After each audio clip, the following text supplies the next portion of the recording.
जिंदगी की दौड़ में बहुत से लोग भागते हैं, पर मंजिल तक पहुंचने वाले कम ही होते हैं। क्यों? क्योंकि ज्यादातर लोग अपने मन के घोड़े की लगाम नहीं थाम पाते। सोचो, एक छोटी सी बात दिन भर का मिजाज बिगाड़ देती है।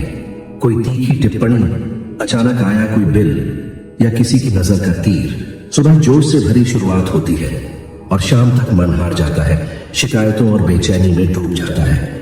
लेकिन क्या सच में वो घटना ही दोषी है या हमारी उस पर प्रतिक्रिया? हमारे विचार हमारे नियंत्रण में है, यह बात बहुत कम लोग समझ पाते हैं। हम अपने मन को बहने देते हैं, खबरों, दूसरों की रायों के भंवर में खो जाते हैं। पर याद रखिए, आप खुद अपने मन के राजा हैं। आपके ऊपर कोई नहीं, न हालात न किस्मत। सुबह उठते ही अगर आप परेशानियों की कल्पना करने लगते हैं, ये काम नहीं बनेगा, मैं काबिल नहीं हूं, ये सब तो नाकामी के बीज बोने जैसा है। हर विचार एक बीज है और फसल तो काटनी ही पड़ेगी। आप क्या बीज बो रहे हैं? एक जमाना था जब मैं भी अपने मन का कैदी था। 1912 में मैं अपने पहले बड़े किताब पर काम कर रहा था, बेहद जोश से, पर पूरा नहीं कर पा रहा था। लिखने बैठता तो कोई पढ़ेगा भी नहीं, तुम काबिल नहीं हो, ऐसे विचार मन में घुस आते। घंटों अपनी ही सोच से जूझता रहता। फिर एक दिन खुद को नीचा दिखाने से थक कर मैंने आईने में देखा और जोर से कहा, मैं अपने मन का मालिक हूं। 3 दिन तक पूरे जोर से ये बात दोहराता रहा। चौथे दिन मैंने 3 महीनों से ज्यादा लिख दिया। उस वाक्य ने दुनिया नहीं बदली, मेरा मानसिक हाल बदल दिया और इससे सब कुछ बदल गया। सबसे बड़ी सच्चाई ये है, हर विचार को सच मानने की जरूरत नहीं है। ये मेहमान है, आप उनका स्वागत कर सकते हैं या विदा कर सकते हैं। सोचो, आप कितनी बार पुरानी बातों को दोहराते हैं जो आपको दुख देती है। कर्जे, नुकसान, गलतियों को याद करके आप खुद को बार बार तकलीफ क्यों देते हैं? एक सवाल पूछो, साधारण सा पर ताकतवर, क्या ये विचार मुझे मजबूत बनाता है या कमजोर? अगर कमजोर बनाता है, उसे छोड़ो। उसकी जगह तुरंत मैं मजबूत हूं, मैं काबिल हूं, मैं अपने मन का मालिक हूं, ऐसे विचार लाओ। पंछी आसमान में उड़ेगा, पर आप उसे अपने घर में घोंसला नहीं बनाने देंगे ना। मन भी ऐसा ही है, सो जाएगी, अच्छी और बुरी, लेकिन कौन तय करेगा कौन रहेगी कौन जाएगी? आप। एंड्रयू कार्नेगी, जब मैंने उनसे मुलाकात की थी तब दुनिया के सबसे अमीर आदमी थे। उन्होंने मुझे यादगार बात कही थी, हिल साहब, कामयाबी शानदार विचारों में नहीं बल्कि कमजोर विचारों को अपने मन पर हावी न होने देने में है। उन्होंने ये बात आंखों में आंखें डालकर कही थी, एक ऐसे इंसान की तरह जिसने आर्थिक साम्राज्य से पहले मानसिक साम्राज्य बनाया था। निकोला टेस्ला अपने जमाने के जीनियस गरीबी और अकेलेपन में मर गए। कम प्रतिभा के कारण नहीं, बल्कि क्योंकि उनका मन एक खुला मैदान था। प्रतिभाशाली पर अकेला, निरंतर अन्याय, शक और अलगाव के विचारों से घिरा हुआ। एक असाधारण आदमी जिसको अपने विचारों ने हरा दिया, जिन पर उसका कभी काबू नहीं हुआ। आपको जीनियस या करोड़पति बनने की जरूरत नहीं है, बस एक आदत डालिए, सुबह उठकर कहिए, मैं अपने मन का मालिक हूं। और जब कोई बात आपको परेशान करने लगे, और ये होगा, पूछिए, क्या इस बात को मेरे मन में जगह मिलने का हक है? क्या ये भावना मुझे अपनी मनचाही जिंदगी के करीब ले जाती है या दूर? सोचो, कितनी ताकत मिलेगी इस तरह की सतर्कता से। ये तो जैसे बाजी जीतने से पहले ही तैयारी कर लेना है, क्योंकि ज्यादातर लोग ये नहीं करते। वो अपने दिन भर के विचारों को चुनते ही नहीं। वो ये नहीं जानते कि मन को भी प्रशिक्षित किया जा सकता है, अनुशासित किया जा सकता है, जैसे एक जंगली घोड़ा जो सवार की बात मानना सीख जाता है। अब सोचो, 3 दिन लगातार सुबह उठकर पैर जमीन पर रखने से पहले कहना, आज मैं अपने मन का मालिक हूं, आज कोई अप्रत्याशित घटना मुझे नहीं हिला पाएगी, आज मैं ऐसे विचार चुनूंगा जो मुझे मजबूत बनाएंगे। करो ये, सिर्फ 3 दिन, परिवर्तन देखो। देखो कैसे बाहरी दुनिया अलग तरह से प्रतिक्रिया करती है जब आपकी आंतरिक दुनिया संतुलित होती है। ये कोई जादू नहीं, ये अनुशासन है।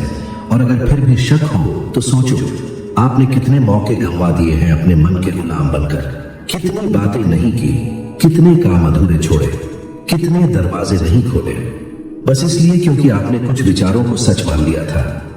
लेकिन अब आप जानते हैं, और ज्ञान आपको चुनाव का अधिकार देता है। आज से या तो आप अपने मन पर राज करेंगे या वो आप पर राज करेगा। और बिना दिशा का मन डूबते जहाज जैसा है, चट्टानों से टकराता है, घूमता है, डूब जाता है, सुबह उठते ही कहो दृढ़ आवाज में, आंखें खुली या बंद, पर कहो मैं अपने मन का मालिक हूं। और फिर कहो, और फिर कहो, जब तक ये आवाज किसी भी डर, शक या बेचैनी से ज्यादा ताकतवर ना हो जाए। क्योंकि जब आप अपने विचारों का नेतृत्व करते हैं, बाकी सब आपकी बात मानने लगता है। कितने लोग जानते हो जो हमेशा व्यस्त रहते हैं, एक जगह से दूसरी जगह भागते रहते हैं, पर तरक्की नहीं करते। वो बहुत काम करते हैं पर बहुत कम बनाते हैं। आग बुझाते हैं, जो आता है उसका समाधान करते हैं। दुनिया जो दिखाती है उस पर प्रतिक्रिया देते हैं, पर दिन के अंत में एक खालीपन महसूस करते हैं। ये एहसास कि समय तो बीत गया पर कुछ खास नहीं हुआ। ऐसा कभी लगा है? मुझे तो बहुत सालों तक लगा। सच्चाई साफ और तीखी है।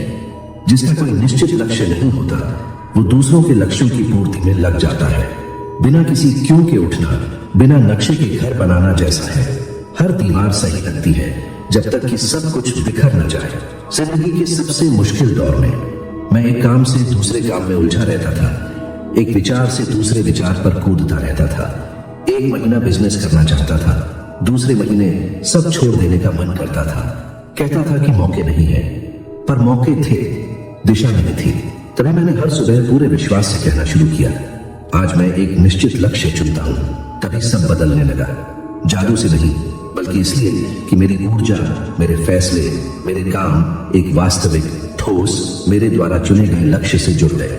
सोचो, एक मिस्त्री बिना दीवारों की जगह तय किए घर बनाना शुरू करे। एक किसान बिना फसल चुने बीज बोए। एक बढ़ई बिना यह जाने कि क्या बना रहा है लकड़ी पर हथौड़ा मारता रहे। ज्यादातर लोग ऐसे ही जीते हैं, उम्मीद करते हैं कि दिन अपने आप मौजूद हो जाएगा। और ऐसा क्यों होता है? क्योंकि लोगों को इंतजार करना सिखाया गया है। प्रेरणा के लिए इंतजार करना, निश्चितता के लिए इंतजार करना, इजाजत के लिए इंतजार करना। लेकिन उद्देश्य खुद नहीं आता, उसे चुना जाता है, घोषित किया जाता है, अपनाया जाता है। आपको सुबह उठकर खुद से कहना होगा, आज मेरा इरादा साफ है, आज मैं जो बनाना चाहता हूं उसके करीब जाऊंगा। और यह बहुत बड़ा लक्ष्य होने की जरूरत नहीं है। जरूरी नहीं कि अपनी जिंदगी का मकसद ढूंढना हो, जैसे कोई खजाना छिपा हो। आपको आज के दिन के लिए स्पष्टता चाहिए। शायद आज का लक्ष्य कोई काम पूरा करना हो जो आप टालते आ रहे हैं, शायद माफी मांगना हो, कोई फैसला लेना हो, कोई हुनर सीखना हो, या किसी पुराने सपने की ओर एक कदम बढ़ाना हो जिसे आप टालते आ रहे हैं। कदम की लंबाई मायने नहीं रखती, दिशा मायने रखती है। हेनरी फोर्ड से बातचीत करते समय मैंने उनके शब्दों से परे उनके हाव भाव में कुछ देखा। वो कम बोलते थे, पर हर शब्द यकीन से भरा होता था। मैंने पूछा, मिस्टर फोर्ड, जब सब कहते थे कि सस्ती कार बनाना नामुमकिन है, तो आपने आम आदमी के लिए कार बनाने पर जोर क्यों दिया? उन्होंने कहा, क्योंकि मैंने पहले ही तय कर लिया था कि मैं क्या बनाऊंगा। और एक बार जब आप तय कर लेते हैं, सब व्यवस्थित हो जाता है। इसकी ताकत समझ पा रहे हैं आप?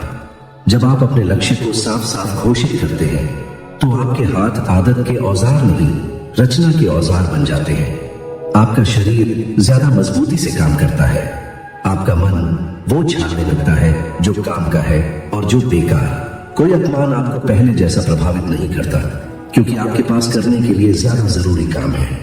बेचैनी कमजोर पड़ जाती है, क्योंकि अब आपका ध्यान एकाग्र है। डर कम हो जाता है, क्योंकि आपका रास्ता पहले ही तय है। अब मैं पूछता हूं, आखिरी बार आपने कब साफ तौर पर तय किया था कि आप अपने समय से क्या बनाएंगे? अगर आज आपका आखिरी दिन होता, तो क्या आपको अपनी बनाई हुई चीजों पर नाज होता, या आपको एहसास होता कि आपने दीवारें खड़ी करने से ज्यादा धूल झाड़ने में समय बिताया है? ज्यादातर लोग कहते हैं मुझे कामयाब होना है, लेकिन उन्हें नहीं पता कि किस क्षेत्र में। कहते हैं मुझे खुश होना है, लेकिन उन्हें नहीं पता कि इसका मतलब क्या है। सुबह उठकर कहते हैं देखते हैं क्या होता है, और फिर हैरान होते हैं कि कहीं नहीं पहुंचे। लेकिन आप अलग कर सकते हैं। कल सुबह सूर्योदय से पहले कहें, आज मैं एक निश्चित उद्देश्य चुनता हूं, और जोर से कहें कि वो क्या है। साफ साफ, दृढ़ता से, दिशा के साथ। ये हो सकता है, आज मैं इस हुनर में महारत हासिल करने के लिए 2 घंटे पढ़ाई करूंगा। आज मैं उस क्लाइंट को फोन करूंगा और ये सौदा करूंगा। आज मैं वो प्रोजेक्ट शुरू करूंगा जिसे मैं महीनों से टाल रहा हूं। आज मैं अपने शरीर, अपने स्वास्थ्य, अपने मन को समर्पित करूंगा। और जानते हो क्या होगा? छोटी मोटी परेशानियां, टिप्पणियां, बेचैनी, ये सब रहेगी, लेकिन इनका महत्व कम हो जाएगा, क्योंकि जब मन उद्देश्य पर केंद्रित होता है तो तुच्छ बातों के लिए जगह नहीं होती। मैं आपको एक साधारण सी चुनौती देता हूं। आने वाले 3 दिनों तक किसी और काम से पहले अपने उद्देश्य का ऐलान करें। साफ साफ लिखें, जोर से कहें, आईने में अपनी आंखों में देखें और उसके अनुसार काम करें। दुनिया उन लोगों से भरी पड़ी है जो चाहना जानते हैं। जरूरत उन लोगों की है जो फैसला लेना जानते हैं। जरूरत उन लोगों की है जो सुबह उठकर यकीन के साथ कहते हैं, आज मैं अपना रास्ता चुनता हूं। क्योंकि जो अपना रास्ता चुनता है वो यात्री नहीं रह जाता, वो अपनी कहानी का चालक बन जाता है। और एक उद्देश्य से चलने वाली जिंदगी सिर्फ ज्यादा उत्पादक नहीं होती, वो ज्यादा पूर्ण होती है, ज्यादा जीवंत होती है, ज्यादातर आपकी होती है। कितनी बार आपने खुद से पूछा है, ये मेरे साथ क्यों हो रहा है? ये सवाल आम है, लगभग ऑटोमेटिक, लेकिन इसमें एक खामोश जहर है, पीड़ित होना। और मैं पूरी स्पष्टता से कहता हूं, जब तक आप मानते रहेंगे कि जिंदगी की चुनौतियां सजा है, आप उनमें छिपे मौकों को कभी नहीं देख पाएंगे। एक सच्चाई है जिसका सामना करने की हिम्मत कम ही लोगों में होती है। हर चुनौती में एक छिपा हुआ सबक होता है, और इससे भी ज्यादा हर मुश्किल एक मौका है ज्यादा मजबूत, ज्यादा तैयार, अपने मनचाही भविष्य के ज्यादा लायक बनने का। जिंदगी आपको वो नहीं देगी जो आप चाहते हैं, वो आपको तब तक परखेगी जब तक वो नहीं देख लेगी कि आप इसके लायक हैं या नहीं। 1937 में सोचो और अमीर बनो किताब छापते समय मैंने अपनी जिंदगी की सबसे बड़ी परीक्षाओं में से एक का सामना किया। सालों के शोध, पूरी लगन और किताब में मौजूद सभी ज्ञान के बावजूद इसे उम्मीद के मुताबिक स्वागत नहीं मिला। कुछ आलोचक इसे और एक सेल्फ हेल्प किताब कहते थे। दूसरों ने इस विचार का मजाक उड़ाया कि सोच वास्तविकता को बदल सकती है। जानते हो मैंने क्या किया? मैं कुछ समय के लिए चुप रहा, दर्द को महसूस किया और फिर खुद से कहा, सच्चाई सिखाने की यही कीमत है, और विश्वास से चुकाई गई हर कीमत ब्याज के साथ लौटती है। मैंने जारी रखा, कम बिक्री के बावजूद जारी रखा, शकों के बावजूद जारी रखा। मैंने इसलिए जारी रखा क्योंकि समझ गया था ये चुनौती मुझे तबाह करने के लिए नहीं, बल्कि मेरी परीक्षा लेने के लिए थी। और आप अपनी परीक्षाओं पर कैसे प्रतिक्रिया देती हैं? जब आलोचना आती है तो आप चुप हो जाते हैं या मजबूत होते हैं? जब योजना विफल होती है तो आप हार मान लेते हैं या रास्ता बदलते हैं? जब कोई दरवाजा बंद हो जाता है तो आप बैठ जाते हैं या कोई खिड़की बनाते हैं? ज्यादातर लोग बहुत जल्दी हार मान लेते हैं। उन्हें लगता है कि नाकामी अंत है, लेकिन ऐसा नहीं है। नाकामी बस एक चेतावनी है। आप अभी तैयार नहीं हैं। साबित करो कि आप लायक हैं। उदाहरण के लिए थॉमस एडिसन ने बिजली का बल्ब बनाने की कोशिश में 1000 से ज्यादा बार गलतियां की। 1000 बार। एक रिपोर्टर ने पूछा, 1000 बार असफल होने पर कैसा लगता है? उन्होंने जवाब दिया, मैं असफल नहीं हुआ, मैंने बस बल्ब न बनाने के 1000 तरीके खोज निकाले। इस आदमी ने सिद्धांत को समझा था। उसने चुनौती में एक सीढ़ी देखी, दीवार नहीं। आप भी जिंदगी को ऐसे देखना शुरू कर सकते हैं। हर बार जब कुछ आपकी उम्मीद के मुताबिक नहीं होता, ये मेरे लिए नहीं था कहने की बजाय कहें, ये बढ़ने का मेरा मौका है। और ये कोई सस्ता दर्शन नहीं है, ये कानून है। बिना प्रतिरोध के कोई मांसपेशी नहीं बढ़ती, बिना आग के कोई तलवार नहीं बनती, कोई बड़ी आत्मा आराम की छाया में नहीं पकती। याद करो जब आप बच्चे थे और साइकिल से गिर गए थे, आप रोए होंगे, शायद घुटने छिप गए होंगे, लेकिन अगले दिन आप वहां थे, फिर से कोशिश करते हुए। आपने साइकिल मेरे लिए नहीं है नहीं कहा था ना? अब बड़े होकर आप अपने सपनों के बारे में ऐसा क्यों कहते हैं? समस्या ये है कि आज की चुनौतियां बड़ी हैं, ज्यादा जटिल है। इनमें पैसा, साख, परिवार, भविष्य शामिल है, लेकिन तर्क वही है। या तो आप गिरावट से सीखते हैं या उड़ना सीखना ही छोड़ देते हैं। बहुत सारे लोग नहीं समझते, लेकिन वो मौकों से घिरे हुए हैं। बस वो मुस्कुराते हुए नहीं आते, वो मुश्किल, बेचैनी, शक के रूप में आते हैं। और जो लोग दिखावे से परे देखने के लिए तैयार नहीं है, वो उन्हें गंवा देते हैं। सोचो ये दृश्य, 2 आदमी एक रास्ते पर चल रहे हैं, दोनों को एक गिरा हुआ पेड़ मिलता है। पहला शिकायत करता है, घर लौट जाता है और कहता है कि जिंदगी अन्यायपूर्ण है। दूसरा अपनी बाहें चढ़ाता है, लकड़ी काटता है और तख्तों का इस्तेमाल करके एक पुल बनाता है। अब सोचो, आप इनमें से कौन रहे हैं? चुनौतियां रुकने के संकेत नहीं है, ये बड़े बनने के न्योते हैं। और जब आप इसे समझ जाते हैं तो पूरी दुनिया का रंग बदल जाता है। आलोचना निखार बन जाती है, नाकामी अभ्यास बन जाती है, अस्वीकृति पुनर्निर्देशन बन जाती है। लेकिन चुनना होगा, हाँ चुनना होगा, क्योंकि दर्द तो आएगा ही। आप चुनते हैं कि वो आपको दबाएगा या ऊपर उठाएगा। इसलिए कल सुबह जब दिन अभी शांत हो, यकीन के साथ कहें, हर चुनौती विकास का एक अवसर है। 3 दिन तक इसे दोहराइए और देखिए कैसे आपका मन समस्याओं को अलग तरह से समझने लगता है। अब बाधाओं के रूप में नहीं, बल्कि औजारों के रूप में, ऐसे वजनों के रूप में जो मजबूत बनाते हैं। कठोर लेकिन उदार शिक्षकों के रूप में। अगर आप इस विचार के प्रति प्रतिबद्ध होते हैं तो आप ऐसे दरवाजे देखेंगे जो पहले बंद लग रहे थे, खुलने लगेंगे। क्योंकि दुनिया उन लोगों को पुरस्कृत करती है जो पहली मुश्किल में हार नहीं मानते। उन लोगों को पुरस्कृत करती है जो घायल होने के बावजूद और एक कदम बढ़ाते हैं। उन लोगों को पुरस्कृत करती है जो बाधा में एक कूदने की जगह देखते हैं, कैदखाना नहीं। और अगर कोई कहे कि ये दुख को रोमांटिक करना है तो मुस्कुराकर कहें, नहीं, ये दुख को विकास में बदलना है। क्योंकि दर्द से भागना किसी को नहीं बनाता, लेकिन उसके साथ बढ़ना सब कुछ बनाता है। ज्यादातर लोग बहुत जल्दी हार मान लेते हैं। वो उत्साह से शुरू करते हैं, जिंदगी बदलने, कुछ नया हासिल करने, एक सपने को पूरा करने के विचार से उत्साहित होते हैं। लेकिन पहली मुश्किल आते ही वो पीछे हट जाते हैं, बहाने बनाते हैं, खुद को समझाते हैं कि ऐसा होना ही नहीं था। और इस तरह वो वादे, परियोजनाएं, जुनून छोड़ देते हैं। मैंने ऐसा हजारों बार होते देखा है। होशियार, प्रतिभाशाली, सब कुछ होने के बावजूद जब रास्ता ऊंचा हो जाता है तो पीछे हट जाते हैं। ये लोग नहीं समझते कि जीतने वाले और हारने वाले में बस एक खामोश फैसला है, रोजाना लिया जाने वाला, जारी रखने का फैसला, न रुकने का फैसला, जीतने तक हार न मानने का फैसला। आपके पास सबसे ज्यादा प्रतिभा नहीं हो सकती, आप सबसे अच्छी परिस्थितियों में पैदा नहीं हुए होंगे, आप दूसरों से पीछे भी शुरू कर सकते हैं। लेकिन अगर आप फैसला करते हैं, और मैं कहता हूं कि सचमुच फैसला करते हैं कि आप जो चाहते हैं उसे पाने तक नहीं रुकेंगे, तो कुछ भी आपको नहीं रोक सकता। मुझे साफ याद है जब मैंने एंड्रयू कार्नेगी के साथ की गई बातचीत पर आधारित अपना पहला पांडुलिपि प्रकाशित किया था। मुझे लगता था कि यह तुरंत सफल होगा, लेकिन हुआ ये कि चुप्पी छा गई। इससे भी बुरा, आलोचनाएं, अस्वीकृतियां, बंद दरवाजे आए। महीनों तक किसी को मेरी बातों की परवाह नहीं थी। और उस समय बिना संसाधनों के और एक परिवार का भरण पोषण करने के लिए हार मानने की इच्छा तार्किक, यहां तक कि समझदारी भरी लगती थी।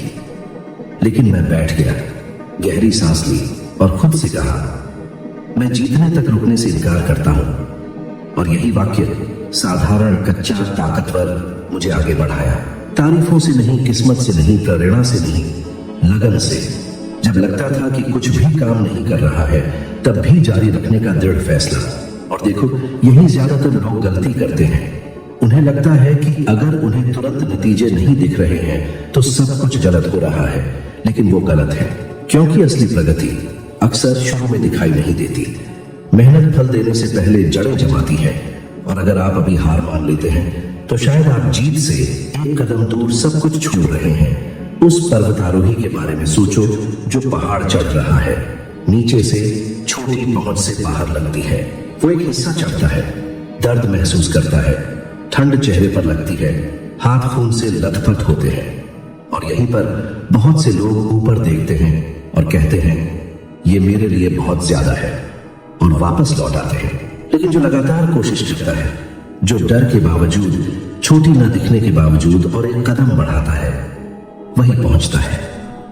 जीत उस व्यक्ति की नहीं होती जो सबसे खूबसूरत सपना देखता है, वो उस व्यक्ति की होती है जो सबसे दृढ़ता से प्रयास करता है। हार्लान सैंडर्स की कहानी देखो। सालों तक उन्होंने अपने फ्राइड चिकन के रेसिपी को बेचने की कोशिश की। KFC बनने वाली फास्ट फूड चेन की स्थापना करने से पहले उन्हें 1000 से ज्यादा बार अस्वीकार किया गया था। अगर वो 25वीं, 100वीं या 999वीं अस्वीकृति पर रुक जाते तो कोई उनका नाम नहीं जानता। लेकिन उन्होंने तय किया, मैं जीतने तक नहीं रुकूंगा। आपने कितने विचार छोड़ दिए हैं, आपने कितने सपने अधूरे छोड़ दिए हैं, क्योंकि नतीजे जल्दी नहीं आए। अगर आप थोड़ा और आगे बढ़ते, अगर आप 3 दिन, 3 हफ्ते, 3 कोशिशों तक प्रयास करते, लगभग हमेशा नाकामी और कामयाबी के बीच का अंतर एक और प्रयास में होता है। सीढ़ी का आखिरी डंडा अक्सर सबसे भारी होता है। यहीं पर ज्यादातर लोग पीछे हट जाते हैं और यहीं पर दृढ़ लोग जीतते हैं। इसलिए मैं आपको चुनौती देता हूं, 3 दिनों तक कुछ भी हो जाए न रुकें। अगर डर की आवाज आए तो आप हिम्मत से जवाब दें, अगर शक आए तो आप काम से जवाब दें, और अगर नतीजे तुरंत न दिखे तो आप विश्वास से जवाब दें। सुबह, दोपहर और सोने से पहले खुद से दोहराएं, मैं जीतने तक रुकने से इनकार करता हूं। ये साधारण सा कथन आपके व्यवहार को आकार देगा, आपके आत्मविश्वास को मजबूत करेगा। जब तक दूसरे रुक जाते हैं तब तक आपको चलते रहेगा। और खुद को धोखा न दें। लगातार प्रयास करने का मतलब वही गलती दोहराना नहीं है। इसका मतलब है रास्ता बदलना, रणनीति बदलना, औजारों में सुधार करना, लेकिन कभी भी लक्ष्य छोड़ना नहीं। और जब सब बहुत मुश्किल लगे, याद रखें, ब्रह्मांड हमेशा उनका परीक्षण करता है जो कहते हैं कि उन्हें कुछ चाहिए। वो जानना चाहता है कि क्या आप सच में चाहते हैं या आप बस जीतने के विचार से खेल रहे हैं। आप सच में चाहते हैं या बस तब तक जब तक असहज न हो जाए, बस तब तक जब तक थकान न हो जाए, बस तब तक जब तक लोग शक न करें। जो जीतने का फैसला करता है वो एक आंतरिक शपथ लेता है जो कोई नहीं सुनता, लेकिन पूरी दुनिया सम्मान करती है, क्योंकि जिंदगी अपनी पूरी ताकत से उसी को पुरस्कृत करती है जो हार मानने से इनकार करता है। इसलिए अगली बार जब रुकने की इच्छा आए और आएगी, आंखें बंद करें, गहरी सांस लें और अपनी आत्मा को आदेश देते हुए कहें, मैं जीतने तक रुकने से इनकार करता हूं। और शक से ज्यादा जोर से कहें, आलोचना से ऊंचा कहें, दर्द से ज्यादा दृढ़ता से कहें, क्योंकि अंत में सबसे होशियार नहीं, सबसे खुशनसीब नहीं जीतता, वो जीतता है जो नहीं रुकता। आप अपने आसपास की दुनिया को नियंत्रित नहीं कर सकते, लेकिन आप कर सकते हैं और करना चाहिए जो आप सोचते हैं, जो आप महसूस करते हैं और उसके साथ क्या करते हैं उसे नियंत्रित करें। बस 3 दिन तक ये बातें खुद से दोहराइए और आप अपनी जिंदगी के नतीजों को तय करने वाले सबसे अहम पहलू, अपने मन पर काबू पाना शुरू कर देंगे। समझ आ गया ना? तो फिर आगे बढ़ने का वक्त आ गया है। अब आपकी स्क्रीन पर जो अगला वीडियो दिखेगा वो आपको इस बदलते सफर में और आगे ले जाएगा। उसे अभी देखें और इस आत्म विकास के मार्ग पर चलते रहें।